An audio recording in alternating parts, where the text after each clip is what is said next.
Hello, నేను మీ శేషరావు. ఇన్ఫోసిస్ ఇది multinational company.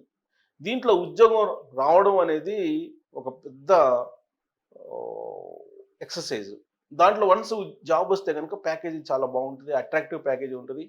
Plus ఇన్ఫోసిస్లో job వచ్చిందంటే దానికి ఒక పెద్ద విలువ ఇవన్నీ ఉంటాయి. సాఫ్ట్వేర్లో కూడా ఐటీ సెక్టర్లో అనేక కంపెనీలు ఉన్నప్పటికీ కూడా ఇన్ఫోసిస్, ఇప్రో, టీసీఎస్, గూగుల్, మైక్రోసాఫ్ట్ ఇలాంటివన్నీ కూడా కొన్ని ఫెమిలియర్ కంపెనీలు ఉన్నాయి. వీటిల్లో టాప్ 20 కంపెనీస్లో జాబ్ రావటం అంటే టఫ్.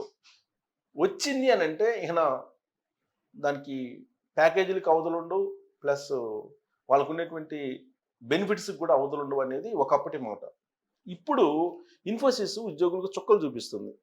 ఎందుకనంటే ఇప్పటికీ ఈ ఏడాది 4 times తీసేసింది, 4 times ఉద్యోగులను తీసేసింది. ఇప్పటి వరకు సుమారుగా 800 పై చిలుకు ఉద్యోగుల్ని తొలగించింది.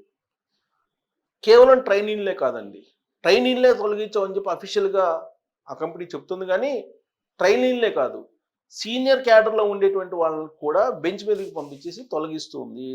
దానికి రకరకాల కారణాలు చెప్తూ ఉంది. ప్లస్ ఇన్ఫోసిస్ నారాయణమూర్తి గారు ఫౌండర్ ఏమంటారంటే రోజుకి 14 గంటలు పనిచేయాలని అంటారు. దాని మీద ఆయన మీద చాలా వ్యతిరేకత వచ్చింది.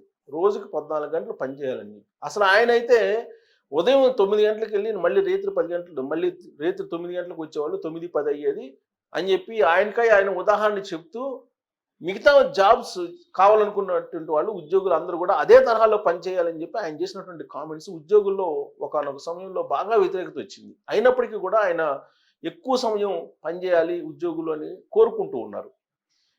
ఏ మల్టీనేషనల్ కంపెనీకి లేనటువంటి ఆలోచన, ఏ మల్టీనేషనల్ కంపెనీకి లేనటువంటి కోరికలు ఉద్యోగుల నుంచి ఇన్ఫోసిస్ కంపెనీకి ఉన్నాయి. ఎందుకంటే ఎక్కువ సమయం పనిచేయాలంటారు, ప్రొడక్ట్ రావాలంటారు. ఇది ఇప్పుడున్నటువంటి పరిస్థితుల్లో ఐటీ రంగం అనేది ఇన్నోవేటివ్. యాక్చువల్గా ఆ ఇన్నోవేషన్ రావాలంటే కనుక మీకు ఎక్కువ 14-15 గంటలు పనిచేస్తే ఇన్నోవేషన్ అనేది అసాధ్యం కాదు ఎవరికి కూడా. ఎవరికో వెరీ రేర్, నారాయణమూర్తి గారు లాంటి వాళ్ళకి ఏమన్నా సాధ్యమవుతుందేమో. బట్ ఆయన ఎక్కువ టైం పనిచేయాలంటున్నారు. చాలా కంపెనీలు ఇది చేస్తుంటాయండి. గూగుల్ లాంటి కంపెనీలు వాళ్ళు ప్రొడక్ట్ని కోరుకుంటాయి. ఎన్ని గంటలు పనిచేశారు, ఎక్కడికి వెళ్ళారు, వీళ్ళు ఆఫీస్లో డెస్క్లో కూర్చున్నారా లేదా, ఇవన్నీ పరిశీలించు. గూగుల్ లాంటి కంపెనీలు కేవలం ప్రొడక్ట్ ఇన్ టైంలో ఇస్తున్నారా లేదా, బెస్ట్ ప్రొడక్ట్ ఇస్తున్నారా లేదా, ఇదే వాళ్ళకి కావాల్సింది. ఈవెన్ వర్క్ ఫ్రమ్ హోమ్ కూడా కంటిన్యూ చేస్తున్నాయి చాలా కంపెనీలు. బట్ ఇన్ఫోసిస్ మాత్రం ఖచ్చితంగా మీరు ఆఫీస్కి రావాల్సిందని కండిషన్ పెడుతున్నారు. ఫస్ట్ కండిషన్ పెట్టిన కంపెనీ ఇన్ఫోసిసే. ఆ తర్వాత మిగతా కంపెనీలు కండిషన్ పెట్టి ఆఫీస్కి రమ్మని చెప్పి. అంటే ప్రొడక్ట్ కావాల్సింది, ఆఫీస్లో ప్రజెన్స్ కావాలి అనేది ప్రాధాన్యత. అలాగే ఎక్కువ టైం ఉండాలి అనేటువంటి ప్రాధాన్యత. మరి వీళ్ళకి ట్రైనింగ్లు తీసుకున్నారు. ట్రైనింగ్ తీసుకుని వాళ్ళకి ట్రైనింగ్ ఇచ్చి ఒక టెస్ట్ పెడుతున్నారు. ఆ టెస్ట్లో పాస్ కాకపోతే కొన్ని వందల మందిని తీసేస్తున్నారు. అంటే సెలక్షన్లోనే రాంగ్ ఉంది. ఇన్ఫోసిస్ క్యాంపస్కి వెళ్ళి క్యాంపస్లో తీసుకుంటున్నారు, రిక్రూట్ చేసుకున్న తర్వాత మళ్ళా ఇన్ఫోసిస్లో జాబ్ జాయిన్ అయిన తర్వాత ఒక 1 yearకో లేదంటే 6 నెలలకో ఎగ్జామ్ పెడుతున్నారు. ఎగ్జామ్ పెట్టినప్పుడు ఆ ఎగ్జామ్లో పర్ఫార్మెన్స్ చూపించకపోతే తొలగించేస్తున్నారు. అలా తొలగించినటువంటి వాళ్ళ దాదాపు 800 మందికి పైగా ఉన్నారు అని చెప్పి అంటున్నారు. ఇదే తరహాలో గూగుల్ కాకపోతే ట్రైనింగ్లు కాకుండా ఎక్సెస్ ఉన్నటువంటి వాళ్ళని తొలగిస్తున్నారు. ఎక్సెస్ మీన్స్ ఇప్పుడు ఆర్టిఫిషియల్ ఇంటెలిజెన్స్ వచ్చింది. ఈ ఆర్టిఫిషియల్ ఇంటెలిజెన్స్ వచ్చిన తర్వాత కోడింగ్ ఇంజనీర్స్ని కూడా, కోడింగ్ రాసే వాళ్ళని కూడా అవసరం లేకుండా ఇప్పుడు ఆర్టిఫిషియల్ ఇంటెలిజెన్స్ మడత పెట్టేసింది.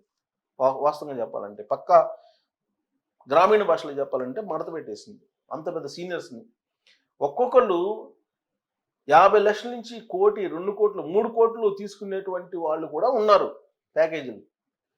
అలాంటి వాళ్ళని కూడా పక్కన పెట్టేస్తుంది గూగుల్లో. అలాంటి సీనియర్స్ని కూడా అవసరం ఏంటి వీళ్ళతోటి అనేటువంటిది గూగుల్ పక్కన పెడుతుంది.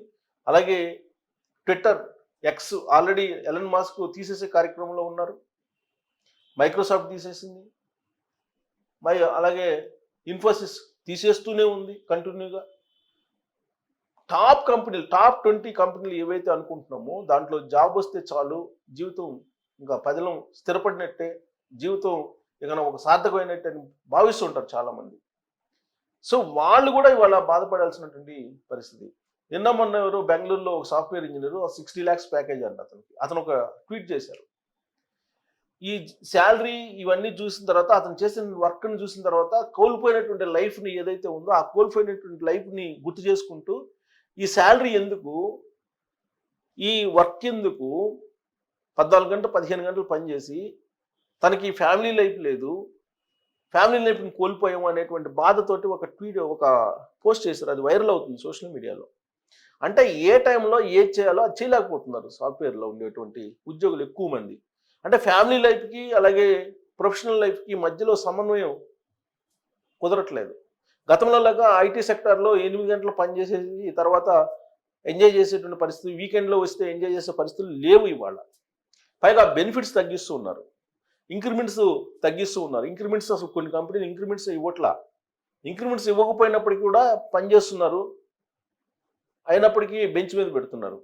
పోనీ ఆ కంపెనీని వదిలిపెడదామంటే ఇంకో కంపెనీలో జాబ్ వచ్చేటువంటి పరిస్థితి ఇవాళ లేదు.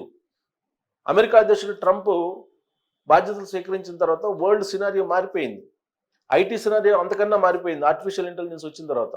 సరిగ్గా ఆర్టిఫిషియల్ ఇంటెలిజెన్స్ వచ్చినటువంటి తరుణంలోనే ట్రంప్ లాంటి అధ్యక్షుడు అమెరికాకు అయ్యాడు. దీంతో అమెరికా ప్రభావం భారతదేశం మొత్తం మీద పడింది, ప్రపంచ దేశాలు మొత్తం మీద పడింది. దీంతో జాబ్ నిలుపుకోవడమే చాలా టఫ్ అయింది. టఫ్ సిచ్యువేషన్ ఫేస్ చేస్తున్నారు ఐటీ రంగంలో ఉండేటువంటి నిపుణులు. సో కాబట్టి ఇన్ఫోసిస్ ఇప్పుడు తొలగించింది. దానికి సంబంధించిన న్యూస్ నేను చూపిస్తాను, చూసాయిగా చూడండి. ఇన్ఫోసిస్ ప్రముఖ ఐటీ దిగ్గజం ఇన్ఫోసిస్ మరోసారి ట్రైనింగ్ ఉద్యోగులను తొలగించింది. అంతర్గత అసెస్మెంట్ పరీక్షలో ఉత్తీర్ణత సాధించడంలో విఫలమైన కారణంగా తాజాగా 195 మంది ట్రైనర్లను ఆ సంస్థ తొలగించింది. ఈ ఏడాదిలో కంపెనీ ట్రైనర్లను తొలగించడం ఇది 4వసారి. 4 times తొలగించిందంట ఈ ఏడాదిలో. ఈ మేరకు సంబంధిత ట్రైనర్లు ఈమెయిల్ ద్వారా సమాచారం అందించినట్లు మీడియా కథనాలు పేర్కొంటున్నాయి. ఈ తొలగింపులతో కలిపి ఈ ఏడాది ఫిబ్రవరి నుంచి ఇప్పటి వరకు ఇన్ఫోసిస్ 800 మందిని తొలగించింది. అంటే ఫిబ్రవరి నుంచి అంటే 3 నెలల్లోనే 800 మందిని తొలగించింది. 2022లో నియమితులైన ఈ ట్రైనీలను 2024 అక్టోబర్లో విధుల్లోకి తీసుకున్నట్లు సమాచారం.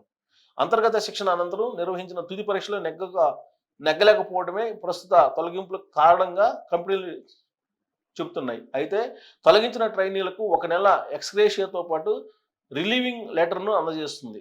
అంతేకాకుండా NIIT అప్గ్రాడ్ వంటి సంస్థల ద్వారా ఉచితంగా నైపుణ్య శిక్షణ ఇప్పిస్తుంది.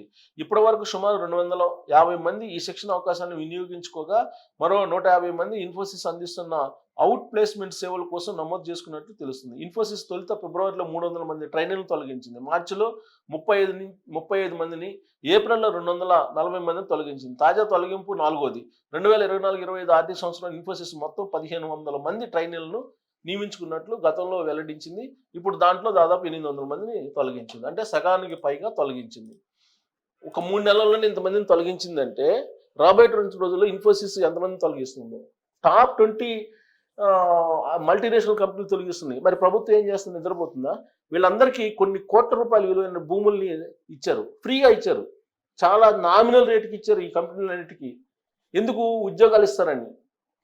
ఉద్యోగాలు తీసేస్తుంటే ప్రశ్నించాలి కదా రాష్ట్ర ప్రభుత్వాలు. ఆ రోజున కంపెనీలు ప్రభుత్వంతో కుదుర్చుకున్నటువంటి ఒప్పందం MOU ఏదైతే ఉందో ఆ MOU ప్రకారం వీళ్ళు ఉద్యోగాలు ఇస్తున్నారా లేదా పరిశీలించాలి కదా ప్రభుత్వాలు. ఒకవేళ ఉద్యోగాలను తీసేస్తున్నప్పుడు మీరు వాళ్ళకి ఇచ్చినటువంటి బెనిఫిట్స్ అన్నింటిని వెనక్కి తీసుకోవాలి కదా. ఎందుకు తీసుకోవట్లేదు? ఇది ఒక పెద్ద కుంభకోణం. దీని మీద ప్రభుత్వాలు రెస్పాండ్ కావాలి. ఉద్యోగుల్ని టాప్ కంపెనీలు తీసేస్తున్నాయి, అన్ని కంపెనీలు తీసేస్తున్నాయి. అసలు టాప్ కంపెనీలు తీసేస్తున్నప్పుడు మిగతా కంపెనీలు తీసేయడంలో పెద్ద ఆశ్చర్యం లేదు. ఇలాంటి సందర్భంలో ప్రభుత్వాలు ఇన్వాల్వ్ కావాలి.